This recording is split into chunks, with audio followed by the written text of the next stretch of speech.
Berdasarkan masa urai, sampah plastik membutuhkan waktu 10 hingga 100 tahun untuk dapat terurai. Untuk itu, sampah plastik yang tidak dikelola dengan baik berakibat pada kerusakan lingkungan termasuk ekosistem laut. 22 April diperingati sebagai Hari Bumi Internasional. Gagasan ini pertama kali muncul pada tahun 1970 dari seorang senator asal Amerika yang merasa prihatin akan kondisi lingkungan yang tercemar karena ulah manusia. Salah satu permasalahan yang turut memberikan andil besar bagi pencemaran lingkungan yaitu masalah sampah.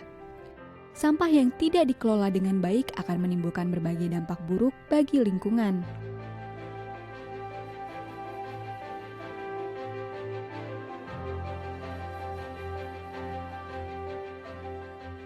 Sampah di Indonesia dari sisi orang yang berpikiran negatif itu sangat buruk. Artinya pengelolaan kita masih banyak berkutat di bidang kumpul, angkut, buang. Tapi sebenarnya dari sisi kalau kita melihat sampah sebagai satu zat yang belum dimanfaatkan, sebetulnya potensinya sangat besar. Sampah plastik merupakan produksi sampah terbanyak di antara jenis sampah lainnya. Di tahun 2019, menurut riset BBC, jumlah sampah plastik yang ada di dunia mencapai angka 300 juta ton dalam setahun. Jumlah tersebut jika dipadatkan akan sama dengan 10 kali mengelilingi bumi. Permasalahan lain yang ditimbulkan yaitu plastik membutuhkan waktu yang lama untuk terurai. Dibutuhkan 10 hingga 1000 tahun untuk dapat mengurai sampah plastik.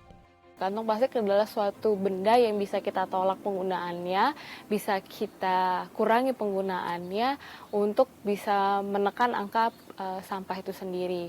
Nah, selama ini yang terjadi adalah masyarakat merasa kantong plastik itu adalah hak mereka.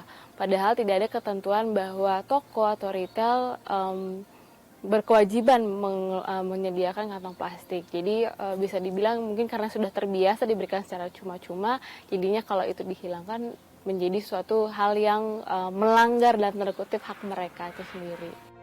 Indonesia sendiri menyumbangkan 175 ton sampah setiap harinya dan berada di urutan kedua sebagai penyumbang sampah plastik terbesar ke lautan.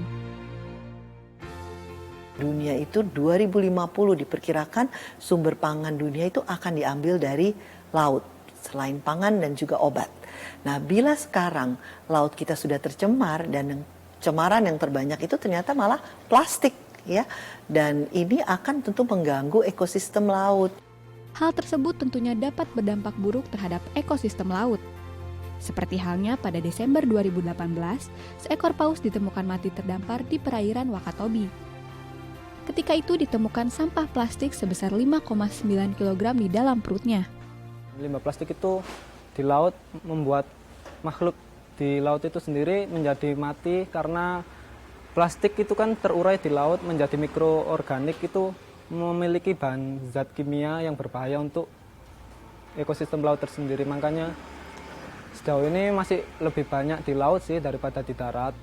Lantas, apakah yang dapat kita lakukan untuk menyelamatkan bumi? Ya, salah satunya dengan mengurangi penggunaan kantong plastik sekali pakai. Selain itu, mendaur ulang sampah merupakan langkah lainnya yang dapat dilakukan guna mencegah sampah berakhir mencemari lingkungan.